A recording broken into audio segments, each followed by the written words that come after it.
എന്തെന്നില്ലാത്ത, എന്തിനാണെന്നറിയാത്ത സങ്കടങ്ങൾ പേറി ഒറ്റപ്പെടലിന്റെ തീവ്രത അനുഭവിക്കുന്ന അതിഥിയുടെ ഒരു ആത്മഹത്യാക്കുറിപ്പിലൂടെയാണ് നിമ്ന വിജയുടെ ഏറ്റവും പ്രിയപ്പെട്ട എന്നോട് എന്ന നോവൽ ആരംഭിക്കുന്നത്. ആ ഒറ്റപ്പെടലിൽ നിന്നാവണം അവൾ മഹാദേവ് എന്ന സാങ്കല്പിക കഥാപാത്രത്തിന് ഡയറി കുറിപ്പുകൾ എഴുതി തുടങ്ങിയത്. ജോലിയിൽ മാറ്റം വേണമെന്ന് കരുതി ബാംഗ്ലൂരിലേക്ക് എത്തിപ്പെടുന്ന അതിഥിക്ക് കൂട്ടായി കിട്ടുന്നത് കുറച്ച് നല്ല സൗഹൃദങ്ങളും പിന്നെ ഒട്ടും പ്രതീക്ഷിക്കാതെ കടന്നു വരുന്ന പ്രണയവുമാണ്. ബാംഗ്ലൂരിൽ ദാസങ്ങളും കുടുംബവുമാണ് അവളുടെ ആദ്യത്തെ കോണ്ടാക്ട്. അവരുടെ കൂടെ താമസിക്കാമെങ്കിലും അത് പിന്നീട് അങ്ങോട്ടുള്ള അവളുടെ സ്വാതന്ത്ര്യത്തെയും സമാധാനത്തെയും ബാധിക്കുമെന്ന് ഉറപ്പുള്ളത് ഒരു ഹോസ്റ്റലിലാണ് അവൾ താമസിക്കുന്നത്. ഹോസ്റ്റലിൽ അവൾക്ക് സാക്ഷിയും അശ്വിനിയും ദേവികയും പിന്നെ പുതിയ ജോലി സ്ഥലത്ത് ആദിയും ശക്തിയും ഗീതു ചേച്ചിയും അവൾക്ക് കൂട്ടാവുന്നു. കോളേജ് കാലഘട്ടം മുതലുള്ള അവളുടെ ഏറ്റവും അടുത്ത സുഹൃത്താണ് ലയ. അതിഥിയെ ഒരു തുറന്ന പുസ്തകം പോലെ മനസ്സിലാക്കുന്ന കൂട്ടുകാരി. ജീവിതത്തെ അത്രയും പോസിറ്റീവായി കാണുന്ന, അത് അവൾക്കും പകർന്നു കൊടുക്കുന്ന ഒരു കൂട്ടുകാരി. എന്നിട്ടും അവൾ മഹാദേവിനെ ഇങ്ങനെ എഴുതുന്നു: ഒപ്പമിരിക്കാൻ ഇത്രയും പേർ കൂടെ ഉണ്ടായിട്ടും എന്താണ് ഇത്രമേൽ ഏകാന്തത എന്ന് ചോദിച്ചാൽ അവൾക്കതിന് ഉത്തരമില്ലെന്ന്. ഓരോ ദിവസവും ഉണരുക, ജോലിക്ക് പോവുക, നേടാനും പൂർത്തിയാക്കാനും പ്രതീക്ഷിക്കാനും ഒന്നുമില്ലാത്തൊരു ജീവിതം. എല്ലാ ദിവസവും ഒരുപോലെ.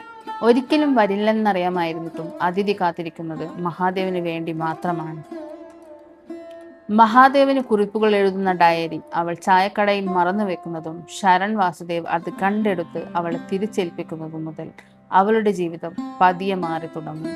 അവളുടെ കുറിപ്പുകൾ വായിച്ചത് കൊണ്ടാവണം ശരൺ അവൾക്ക് മഹാദേവ് തന്നെയായിരുന്നു എന്നും ചിരിച്ചുകൊണ്ട് നെറുകയിൽ ഉമ്മ വെച്ച് അവൾക്ക് ഓർക്കിഡ് പൂക്കൾ സമ്മാനിക്കുന്ന അവളുടെ സ്നേഹം. അവന്റെ വരവോടെ അവളുടെ ഉള്ളിലെ മുറിവുകളും സങ്കടങ്ങളുമൊക്കെ പതിയെ മാഞ്ഞു തുടങ്ങിയിരുന്നു. വീട്ടിലുള്ള ഒരു എമർജൻസി സിറ്റുവേഷൻ കാരണം നാട്ടിലോട്ട് പോകുന്ന അതിഥിക്ക് 1.5 ആഴ്ചത്തേക്ക് തിരിച്ചു വരാൻ പറ്റാതെയാവുന്നു. ശരണുമായോ മറ്റാരുമായോ ഒരു കോണ്ടാക്റ്റും ചെയ്യാൻ പറ്റുന്നില്ല. ഇതേ സമയം അബുദാബിയിലുള്ള തന്റെ കുടുംബത്തെ കാണാൻ ശരണും പുറപ്പെടുന്നു. ബാംഗ്ലൂരിലോട്ട് 1.5 ആഴ്ചയ്ക്ക് ശേഷം തിരിച്ചെത്തുന്ന അതിഥി ശരണില്ലാതെ സങ്കടപ്പെടുന്നു. അവനൊന്ന് കെട്ടിപ്പിടിച്ചിരുന്നെങ്കിൽ തന്റെ സങ്കടങ്ങളെല്ലാം അലിഞ്ഞില്ലാതായേനെന്ന് അവൾ വിശ്വസിക്കുന്നു. അബുദാബിയിൽ ശരണിന്റെ എൻഗേജ്മെന്റ് കഴിഞ്ഞെന്നുള്ള വാർത്ത അവൾ അറിയുന്നു. അതിനെ തുടർന്ന് അവൾ ആത്മഹത്യക്ക് ശ്രമിക്കുകയും അത് പരാജയപ്പെടുകയും ചെയ്യുന്നു. ഈ സംഭവത്തിന് ശേഷം ഒരു ചേഞ്ച് വേണമെന്ന് കരുതി അവൾ മറ്റൊരു നഗരത്തിലേക്ക് പോകാൻ ഒരുങ്ങുന്നതിനിടയിൽ ശരൺ അവളെ വന്നു കാണുമ്പോൾ അവൾ അവന് മാപ്പ് കൊടുത്തതായും അവനോട് സന്തോഷമായിരിക്കാനും പറയുന്നു. സങ്കടത്തോടെയാണെങ്കിലും എല്ലാവരും അവളെ യാത്രയാക്കുന്നു. ശരണിന്റെ സ്നേഹത്തിന്റെ ഓർക്കിഡ് പൂക്കളുടെ ഓർമ്മകളും മറ്റുള്ളവരുടെ സൗഹൃദത്തിന്റെ നനുത്ത ഓർമ്മകളുമായി അവൾ യാത്രയാവുന്നു. തന്നെ സംരക്ഷിക്കാനോ ചേർത്തു പിടിക്കാനോ എല്ലാ പ്രശ്നങ്ങളിൽ നിന്നും രക്ഷിക്കാനും ആരെങ്കിലും വരുമെന്നുള്ള പ്രതീക്ഷയിലായിരുന്നു അവൾ ഇത്രയും നാളും. എന്നാൽ അങ്ങനെ ഒരു നായകനോ രാജകുമാരനോ വരാൻ ഇതൊരു സിനിമയോ കഥയോ ഒന്നുമല്ലെന്ന് അവൾ തിരിച്ചറിയുന്നു. സ്വന്തം കാര്യങ്ങൾക്ക് വേണ്ടി സ്വയം നിലകൊള്ളണമെന്നും അവൾ മനസ്സിലാക്കുന്നു.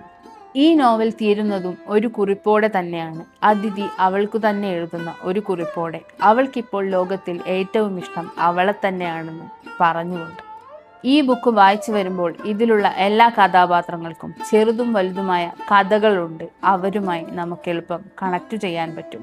സ്വയം നൽകുന്ന സ്നേഹം കൊണ്ട് നമ്മൾ ആദ്യം പൂർണ്ണരാകണമെന്നും നമ്മളെ തന്നെ നമ്മൾ ഏറ്റവും കൂടുതൽ സ്നേഹിക്കണമെന്നും ഈ പുസ്തകം ഓർമ്മപ്പെടുത്തുന്നു. വിദ്യാഭ്യാസം ഉണ്ടായിട്ടും സ്വന്തമായൊരു ജോലി പോലും ചെയ്യാൻ അവകാശമില്ലാതെ കല്യാണം കഴിച്ചതിൻ്റെ പേരിൽ സ്വന്തം ഇഷ്ടങ്ങൾ വേണ്ടെന്ന് വെച്ച ആൻഡി കുറച്ച് വൈകിയാണെങ്കിലും ഡിവോഴ്സിനെ പറ്റി ആലോചിച്ചതും അവിടുന്ന് അങ്ങോട്ടുള്ള ജീവിതത്തിൽ കുറച്ച് കഷ്ടപ്പെടുമെങ്കിലും ജീവിതത്തിൽ സന്തോഷവും സമാധാനവും ഉണ്ടാകുമെന്ന് മനസ്സിലാക്കുന്നു. കല്യാണം കഴിച്ചു പോയതുകൊണ്ടും കുട്ടികൾ ഉണ്ടായതുകൊണ്ടും എല്ലാം ക്ഷമിച്ചും സഹിച്ചും ജീവിക്കണമെന്ന് പറയരുത്. വിലയില്ലാത്ത ഇടങ്ങളിൽ നിന്നും ഇറങ്ങിപ്പോകുന്നതാണ് നല്ലത്.